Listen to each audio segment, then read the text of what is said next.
Hello everyone, welcome back.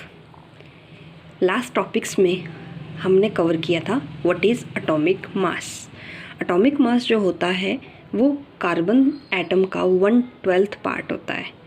Atomic mass is 1/12 mass of the one carbon atom, जिसको यहाँ पे आपने देखा था कि एक कार्बन एटम को जिस 1/12 पार्ट है उसको एज ए रेफरेंस ले रहे हैं हम सारे एटम्स के वेट करने में। डिस्कवरीज से जो एटॉमिक मासेस हैं कुछ एलिमेंट्स के वो कुछ इस तरह से हैं। हाइड्रोजन का 1 एटॉमिक मास यूनिट, कार्बन का 12, नाइट्रोजन का 14, इस तरह से ऑक्सीजन का 16, सोडियम का 23, सो ऑन कैल्शियम तक। ठीक है, ये कुछ एलिमेंट्स की आपको लिस्ट दी गई है। इनके बेसिस पे आपको कुछ क्वेश्चंस आस्क किए जाएंगे जहाँ पे इनका यूज़ होगा। ठीक है, सो इसी कंसेप्ट को एक्सटेंड करके आज हम करेंगे molecular mass. What is molecular mass? हमें पता है एटम्स आपस में मिलकर क्या बनाते हैं, मॉलिक्यूल्स।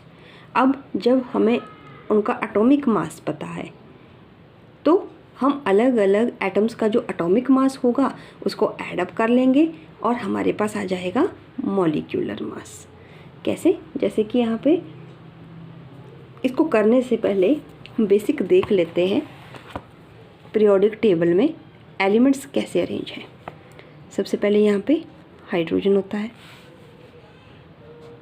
राइट कॉर्नर हीलियम, फिर यहाँ पे lithium, beryllium, boron, carbon, nitrogen, oxygen, fluorine और ये नियॉन।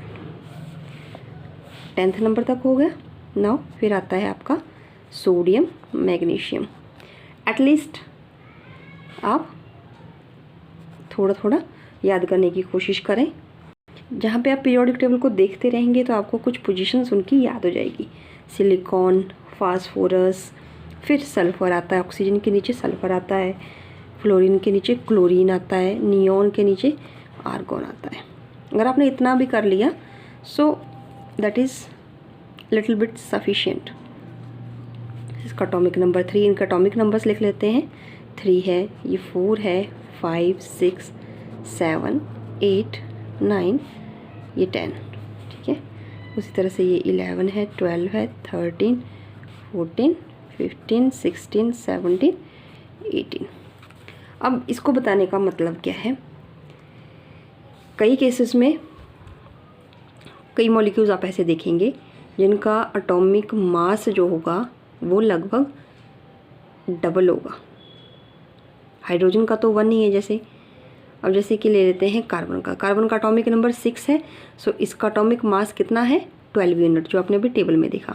नाइट्रोजन का एटॉमिक नंबर 7 है, सो इसका एटॉमिक मास कितना है, 14। उस तरह से ऑक्सीजन का 16, इसी तरह से सोडियम का 23 बताया था। ओके, और क्लोरीन का जहाँ आपने टेबल में चेक किया था दैट इज़ 35.5। इसी तरह से अगर आपको कुछ कुछ एलिमेंट्स का याद होगा सो आप थोड़ा एस्टिमेट लगा के उसको कर सकते हैं। जैसे कि क्वेश्चन देख लेते हैं।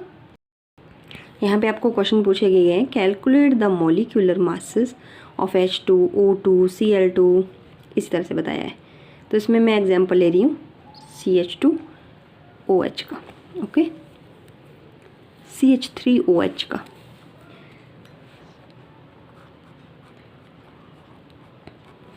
ठीक है, एटॉमिक नंबर कार्बन का 6 है और इसका मास 12 है। एक ही है ये, 12 × 1, एक ही एटम है ना, 12 × 1 प्लस हाइड्रोजन के कितने एटम, 3, और इसका एटॉमिक मास होता है 1 यूनिट। ऑक्सीजन का एटॉमिक नंबर 8 और इसका मास होता है 16, हाइड्रोजन का अगेन 1। सो हमारे पास सॉल्व करके कितना आ गया, 3 + 16 + 1, 15 + 16 + 1 दैट इज़ 32 यूनिट।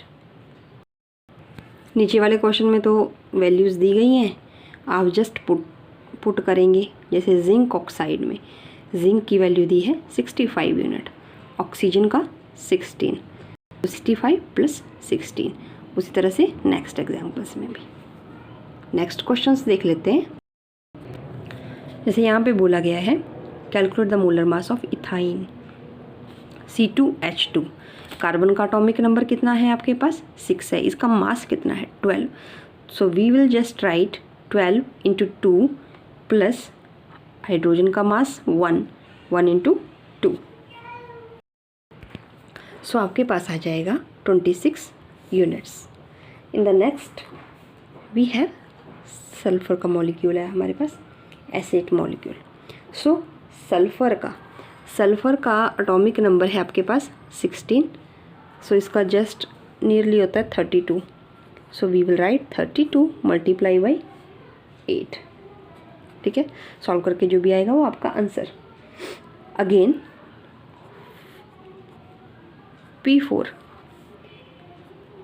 P4 के लिए इसका मास होता है हमारे पास, एटॉमिक नंबर है हमारे पास 15।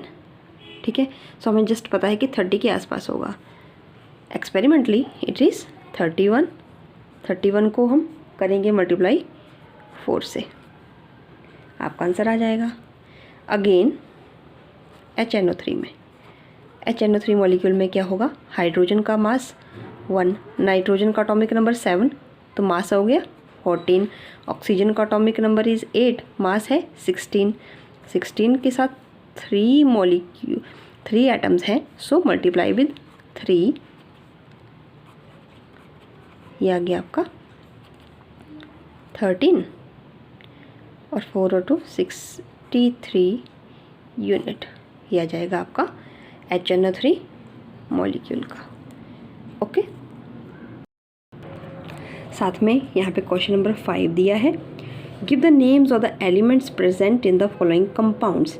ये जो कंपाउंड है इसमें कौन कौन से एलिमेंट है। फर्स्ट है क्विकलाइम। व्हाट इज़ क्विकलाइम, ये 1 नंबर के क्वेश्चन में भी आ सकता है।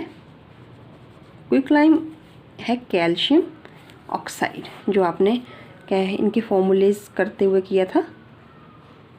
हमने फॉर्मूला क्या बनाया था CA2O2, पर सिंप्लीफाई करके हमारे पास क्या था CaO। अब इसके क्या है एलिमेंट्स क्या है, एक तो है हमारे पास कैल्शियम और एक है हमारे पास ऑक्सीजन। सो क्विकलाइम में calcium and oxygen. Next is hydrogen bromide, hydrogen और ब्रोमाइड, तो इसमें क्या है हाइड्रोजन है और ब्रोमीन है। Next is baking powder,